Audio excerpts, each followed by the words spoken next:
Baily Hopkins.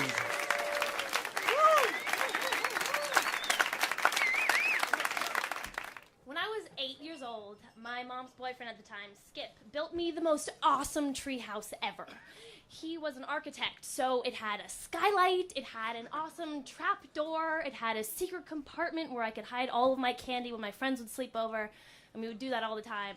And it was built in one of our giant pine trees in the backyard. We had 5 of these. And my mom would always say, if this were a farm, I would have called it 5 Pines, which is ridiculous because I lived in Berkeley, but yet it was also kind of true because we went through, and I'm sorry if this is insensitive, a ridiculous amount of pets in my childhood.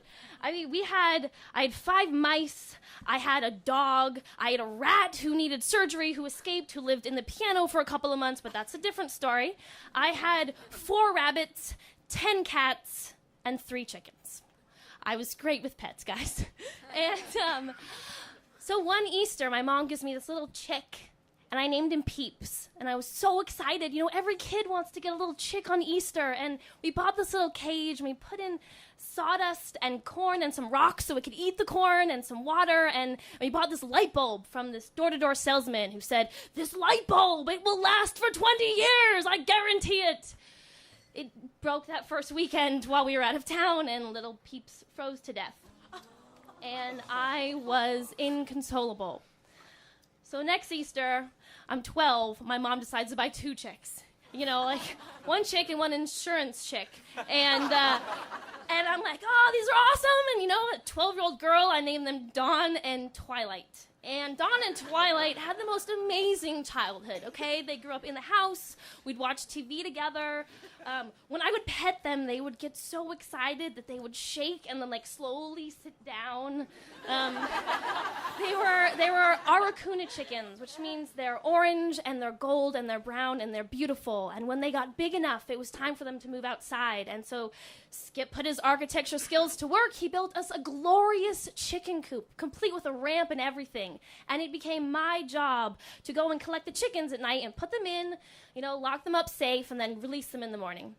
Now, one day, one of the chickens disappeared, and I didn't know which one, because I'd never actually held them to be separate entities, and so I was like, oh, this is weird, I can't really call this chicken by maybe the name of its dead friend, so I renamed the survivor Red.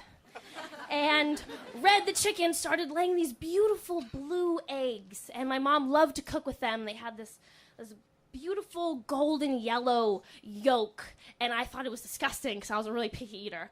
And the day came, I was like, all right, time to put you away, Red. I grab her, I put her in a chicken coop, I close it. I'm like, all right, see you tomorrow, chicken.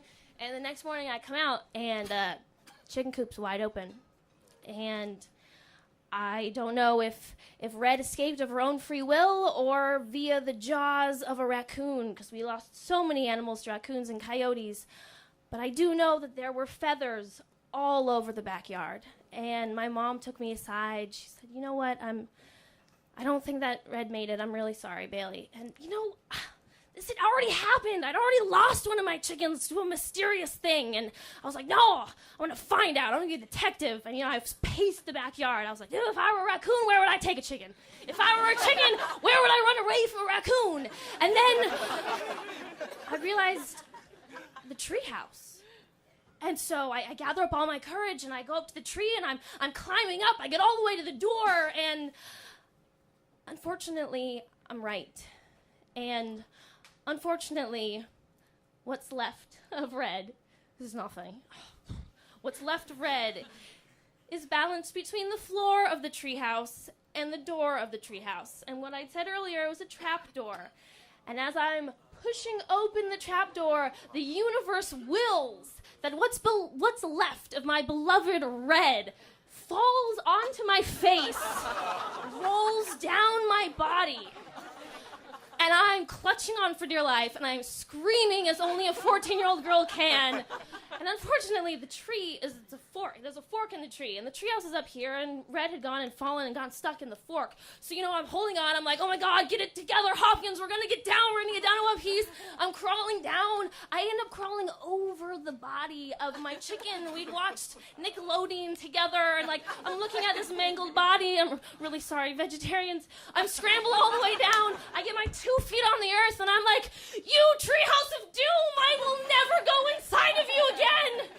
And I was a really stubborn kid, and I never went back into that treehouse, much to the dismay of my mom and Skip.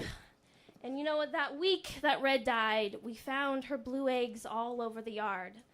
And we collected them, and we poked holes in either side of them and blew out the yolks and the whites.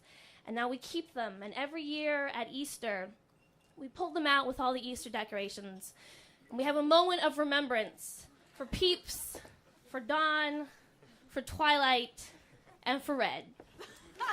Thank you.